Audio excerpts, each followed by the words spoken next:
Human disease programme में आप सभी का स्वागत है।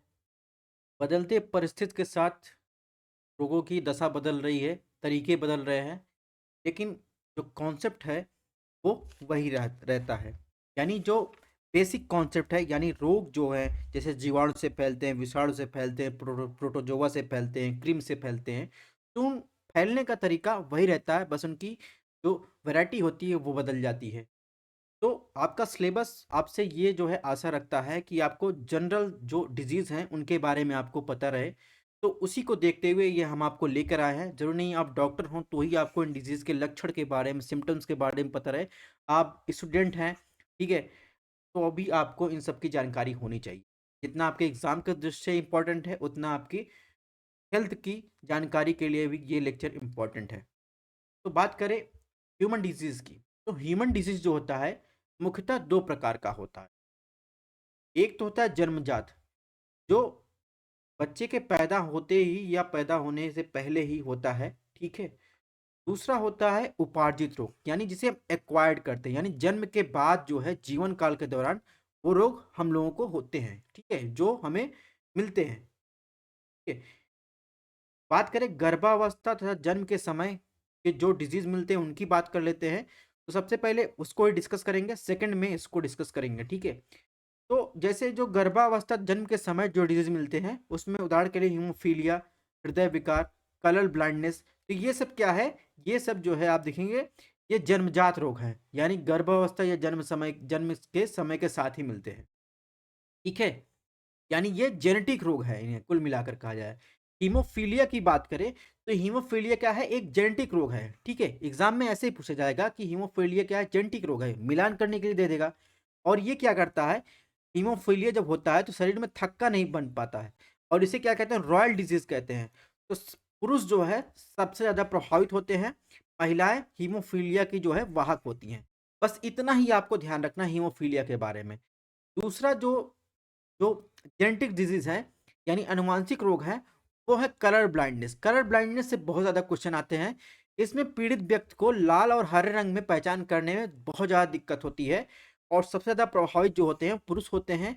महिलाएं सामान्यतः हीमोफीलिया जैसे ही इसमें वाहक होती हैं, ठीक है? कलर ब्लाइंडनेस में, ठीक है? यहाँ पर हीमोफीलिया नहीं होना चाहिए था, तो महिलाएं भी इसमें वाहक का काम करती हैं। आपने मार्क जुकरबर्ग का नाम सुना होगा। मार्क जुकरबर्ग को आप हमेशा लाइट कलर पहने हुए, ग्रे या लाइट ब्लू कलर पहनते हुए देखते होंगे। उनको हरे रंग या लाल रंग या रंग बिरंगे कलर कपड़े पहने हुए नहीं देखते होंगे, क्योंकि वो सॉरी, वो करल ब्रांड से पीड़ित व्यक्ति है, ठीक है?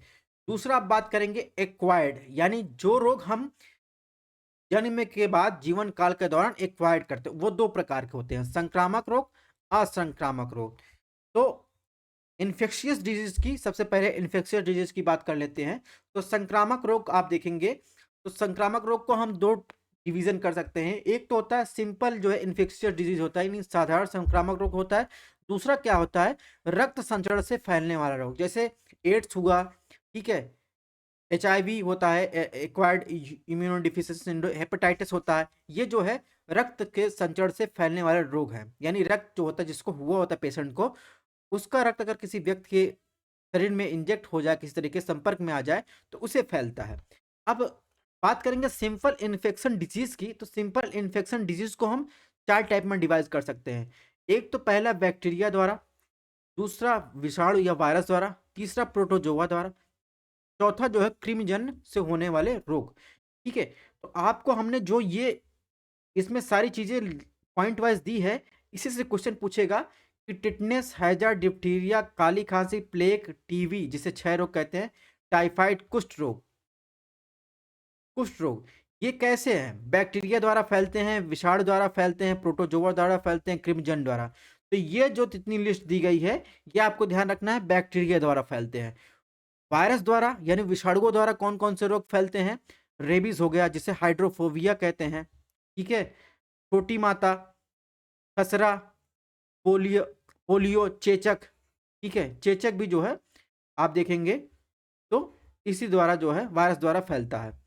अब प्रोटोजोआ द्वारा होने वाले रोग की बात करें तो मलेरिया, पेचिस, पायरिया, कालाजार, निद्रा रोग, यानी प्रोटोजोआ का मतलब सिंपल लैंग्वेज है, ये किसी के द्वारा वाहक का काम करते हैं। यानी अगर आपको जैसे सीसी नामक मच्छी होती है, आपसे काटेगी, आपको काट लेगी तो आपको निद्रा नामक रोग होगा, लेकिन वो आपके ब्लड में जो है बाहर से जो है ये प्रोटोजोआ लाके आपको शरीर में इंजेक्ट कर देती है। ठीक है, तो इस प्रकार प्रोटोजोआ कृमिजन्य से फाइलेरिया होता है, टीनियसिस होता है, एस्केरियोसिस होता है। इनके बारे में और डिटेल में हम लोग चर्चा करेंगे। इसके पहले हम लोग देख लेते हैं कुछ संक्रामक रोग के बारे में। ठीक है, ये भी इसी का भाग है। ठीक है, संक्रामक रोग का भाग है। तो इसमें संक्रामक रोग इन्फेक्शियस डिजीज में ये आपके लिए आजकल के लोगों के लिए ये जानकारी रखना बहुत जरूरी है कि कौन कौन से सेक्सुअली ट्रांसमिटेड डिजीज होते हैं, यानी लैंगिक संपर्क जन रोग होते हैं। ठीक है, जनरल अवेयरनेस के लिए भी बहुत जानना जरूरी है। जैसे आपने बहुत सुना होगा गोनोरिया का नाम। तो गोनोरिया जो है, नाइसेरिया गोनोरिया नामक जो है, आप देखेंगे ये एक बैक्टीरिया होता है। ठीक है, तो उसके द्वारा ये फैलता है। इससे सर्वाधिक आप देखेंगे तो महिलाएं प्रभावित होती हैं। तो गोनोरिया से पीड़ित जो भी रोगी होता है, यानी पुरुष होता है, उससे जब महिलाएं लैंगिक संपर्क से आती हैं तो उनको गोनोरिया रोग हो जाता है। और उनसे बचना चाहिए, क्योंकि इस रोग से पीड़ित होने पर महिलाओं को गर्भावस्था धारण करने में प्रॉब्लम होती है और बहुत सारी समस्याएं महिलाओं के साथ होती हैं। इसके अलावा बात करें तो एक होता है जननांग हार्पिज। जननांग हार्पिज में आप देखेंगे इससे जो है महिला और पुरुष दोनों प्रभावित होते हैं। उनके जननांगों पर आप देखेंगे मोती, सफेद मोती जैसे फफोले पड़ जाते हैं। ठीक है, तो इनके बारे में आप इसमें टू द पॉइंट डिस्कस किया जा रहा है, आपको जानकारी रखनी चाहिए। आप इनके बारे में और विस्तार पूर्वक नेट पर सर्च करके थोड़ी जानकारी क्योंकि रखनी चाहिए। तीसरा जो है सेक्सुअली ट्रांसमिटेड डिजीज होता है सिफिलिस। सिफिलिस जो आप देखेंगे तो ये भी बैक्टीरिया से एक होता है, ट्रेपोनेमा पेलोडियम।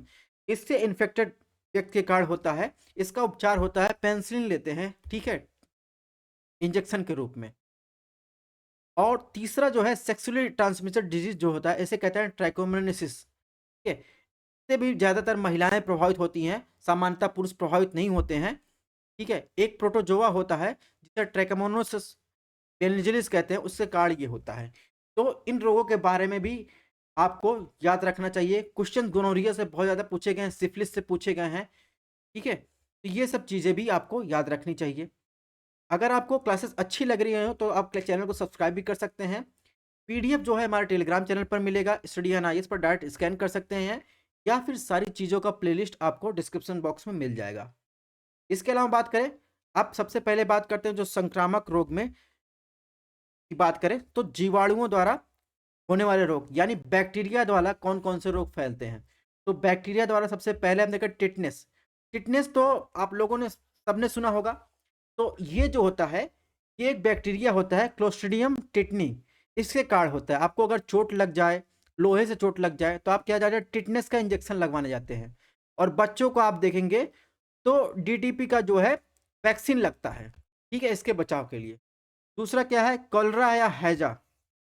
ये जो है विप्रियो कॉलरी बैक्टीरिया का कारण होता है। आप जो है फूड खाते हैं, उस पर मक्खियाँ आके जो है बैठ जाती हैं, उसके कारण जो है ये फैलता है। ठीक है, इसका भी जो है कॉलरा का वैक्सीन होता है, और आपको पानी जो है उबाल कर पीना चाहिए। तो ये इसके बचाव के तरीके हैं। तीसरा जो बात करें डिप्थीरिया, डिप्थीरिया में जो है ये भी आप देखेंगे फूड पॉइजनिंग है। तो इसमें जो बैक्टीरिया काम करता है, कैनरी बैक्टीरियम डिप्थीरिया होता है, इसके कारण होता है। इसमें आप देखेंगे माउथ में जो है यहाँ पर इस तरीके से आपको देखने को मिलेगा, छाले पड़ जाते हैं। तो इसके लिए भी बच्चों में आप देखेंगे डीपीटी डीटीपी का जो है टीका वैक्सीन लगता है बच्चों में। ठीक है, तीसरा जो है बैक्टीरियल इन्फेक्शन की बात करें तो काली खांसी। जो बैक्टीरिया इसमें वाहक होता है वो होता है बर्टलेरा पोर्टिसिस, और ये हवा द्वारा फैलता है। काली खांसी से पीड़ित लोग लगातार खांसते रहते हैं। इसके लिए भी सरकार ने जो है सेम वैक्सीन सारी बैक्टीरिया से इन्फेक्टेड लोगों के लिए स्टार्टिंग से ही जो है सरकार ने ये जो है टीका का चालू किया है, जिसे डीटीपी कहते हैं। ठीक है, प्लेग जो होता है उसका वाहक होता है यार्सनियस पेस्टिस। इसमें कौन सी बैक्टीरिया काम करती है, तो पिस्सुओं के कारण फैलती है। ठीक है, पिस्सुओं के कारण फैलती है। ठीक है, तो प्लेग का भी वैक्सीन जो है इससे बचने के लिए किया जाता है। टीबी, टीबी यानी क्षय रोग। ये माइकोबैक्टीरियम ट्यूबरकुलोसिस बैक्टीरिया के कारण फैलता है। और एचआईवी एड्स से जितने आदमी नहीं मर रहे, उससे ज़्यादा टीबी से मर रहे हैं, ठीक है? और यह एक जो है वायवीय संक्रमण है, जो संक्रमित व्यक्ति के निकट संपर्क आने से फैलता है।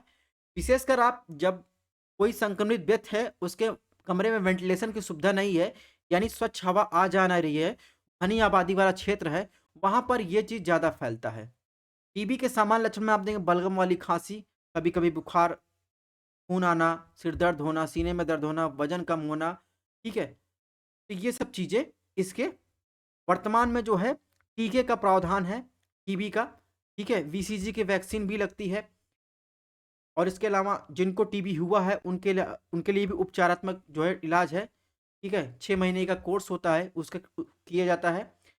नेक्स्ट जो है बैक्टीरियल इन्फेक्शन की बात करें तो ध्यान रखना है, जो टाइफाइड होता है वो भी जीवाणुओं द्वारा होता है। तो सल्मोनेला एक बैक्टीरिया होता है, उसके कारण होता है। प्रदूषित जल और रोगी के मल मूत्र और थूक, मक्खी जो होती है विशेष भूमिका निभाती है टाइफाइड फैलाने में, ठीक है? इससे आपके आंत में इन्फेक्शन हो सकता है, आपके कफ में इन्फेक्शन हो सकता है, आपके टंग जो होते हैं यानी निगलने में प्रॉब्लम हो सकती है। तो आप इलाज के रूप में एंटीबायोटिक यूज़ कर सकते हैं, ठीक है? दवा का भी यूज़ कर सकते हैं, ठीक है? कुष्ठ रोग की बात करें तो कुष्ठ रोग जो है माइकोबैक्टीरियम लेप्रे बैक्टीरिया द्वारा फैलता है। और लंबे समय तक अगर आप कुष्ठ रोगी के संपर्क में रहते हैं तो आपको भी कुष्ठ रोग हो सकता है। जब जहाँ पर कुष्ठ रोग होता है, वहाँ पर वो सेंसिटिविटी होती है, वो खत्म हो जाती है, ठीक है? इसके लिए क्या है, कोई दवा नहीं है, बस बचाव का तरीका है, फैलने से सल्फर ड्रग का प्रयोग करके घाव को साफ रखना, ये ज़रूरी है। तो ये हुआ जीवाणुओं से होने वाले रोग। इसके अलावा पीवाईक्यू की सीरीज़ चल रही 900 एमसीक्यू, इसी सब से रिलेटेड हमने सॉल्व करवाए हैं। अगर आपने अभी तक नहीं देखा है, तो प्लेलिस्ट में जाकर देखिए, 3 लेक्चर हो चुके हैं, यानी 150 क्वेश्चन। नेक्स्ट लेक्चर आने वाला है, ठीक है? बहरहाल बात करें अब विषाणुओं यानी वायरस से होने वाले रोग की बात करते हैं। पोलियो आपसे पूछा जाए, पोलियो ध्यान रखिएगा वायरस से होने वाला रोग है। और पोलियो विषाणु होता है, उसके कारण होता है। मुख्यतः इसमें जो है बच्चे प्रभावित होते हैं, जल और भोजन द्वारा फैलता है। पोलियो की ड्रॉप पिलाई जाती है, ठीक है? खसरा, जिसे जो है एक होता है मोरबिले विषाणु वायरस, उसके द्वारा फैलता है। और इससे आप देखेंगे शरीर में ऐसे दाने पड़ जाते हैं, ये भी वायुवाहित रोग है, ठीक है? और जो वायुवाहित रोग होता है वो विषाणु नाक से स्राव के द्वारा फैलता है। बचाव के लिए क्या है, पानी उबाल कर पीना है, आराम करना है, हल्का भोजन करना है। चेचक की बात करें, चेचक भी एक क्या है, वायरस से होने वाला रोग है, ठीक है? एक सेकंड, मैंने आपको यहाँ पर, ठीक, चेचक क्या है, चेचक वायरस होने वाला रोग है। चेचक में आप देखेंगे जैसे आप छोटी माता बड़ी माता कहते हैं, ठीक है? तो ये बड़ी माता है। तो यहाँ पर देखें शरीर में पूरे चकत्ते पड़ जाते हैं, यहाँ पर आप देखें फफोले पड़ जाते हैं पूरे दाने से। तो इसका टीका भी होता है, रोगी के संपर्क में आने से बचना भी चाहिए, ठीक है? छोटी माता की बात करेंगे तो ये भी जो है वेरिशेला विषाणु द्वारा फैलता है। इससे श्वसन और छींक द्वारा ये फैल जाता है, ठीक है? साफ सफाई और कोई सीधा उपचार वर्तमान में मौजूद नहीं है, ठीक है? अब कुछ इन्फ्लुएंजा होते हैं, जो आपको मौसमी इन्फ्लुएंजा होते हैं, ये भी जो है वायरस के कारण फैलते हैं। श्वसन संबंधित संक्रमण होते हैं, जैसे कई लोग बिना उपचार के ठीक हो जाए, जैसे जुकाम हुआ, खांसी हुई, छींकने से फैलता है, ठंडी आ जाता है, मौसम चेंज होता है, तो इससे जो है फैलता है। तो ये सब इन्फ्लुएंजा के कारण फैलते हैं, जिसमें कफ, हेडेक होना, ठीक है? ठीक है? और आपको थ्रोट में इन्फेक्शन हो जाना, वीकनेस आना, फीवर आना, तो ये सब इन्फ्लुएंजा के कारण फैलते हैं। रेबीज़ या जिसे हाइड्रोफोबिया कहते हैं, रेबीज़ विषाणु के कारण फैलता है। तो कोई भी जानवर जिसमें रेबीज़ विषाणु है, अगर वो आपको काट लेता है, तो आपको रेबीज़ हो सकता है।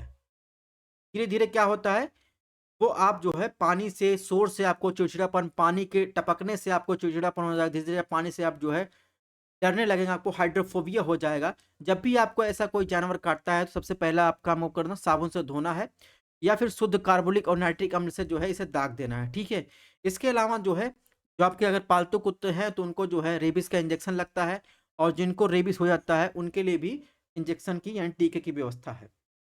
नेक्स्ट बात करेंगे, वायरस से होने वाला जो हेपेटाइटिस रोग है, या जिसे पीलिया कहते हैं। इसके जो है कुछ लक्षण हैं, जैसे आँखों, स्किन में पीलापन, थकान महसूस करना, पेट में दर्द होना, उल्टियाँ होना, मल का रंग जो है समान ना होना, यूरिन का अधिक पीला होना। तो ये जो है हेपेटाइटिस या पीलिया। कई टाइप के हेपेटाइटिस है, हेपेटाइटिस बी का वैक्सीन भी है, ठीक है। और इसके लिए आप क्या कर सकते हैं, जब आपको पीलिया हो जाए तो दही, गन्ने का रस, हरी साग सब्जी जो बिना तेल की हो वो यूज कर सकते हैं, ठीक है। इसके अलावा लास्ट बात करेंगे वायरस से फैलने वाला रोग ट्रैकोमा या जिसे रोहा कहते हैं। ये आंखों के कार्निया को प्रभावित करता है और ये रोगाणु विरोधी दवा का यूज कर सकते हैं, इसके लिए पेंसिलिन और इसके अलावा आप देखें क्लोरोमाइसिन जो है यूज कर सकते हैं। अफ्रीका में ये जो है ज़्यादा देखने को मिलता है, अपने यहाँ भी है लेकिन अफ्रीका में उन्मूलन हो चुका है, ठीक है। अब दोस्तों बात करेंगे प्रोटोजोआ से होने वाले रोग की, ठीक है। तो सबसे पहले मलेरिया, मलेरिया जो है प्लाज्मोडियम नामक प्रोटोजोआ से फैलता है, यानी जो भी मादा एनफ्लीज मच्छर होता है उससे काटने से जो है ये ब्लड में जो है प्लाज्मोडियम पैरासाइट्स छोड़ देता है, सॉरी प्रोटोजोआ छोड़ देता है, तो उससे फैलता है। उससे में क्या होता है, मलेरिया में तेज बुखार आता है, हमको ठंड लगती है, सिर दर्द होता है, बदन दर्द होता है, तो ये सब चीज़ें होती हैं।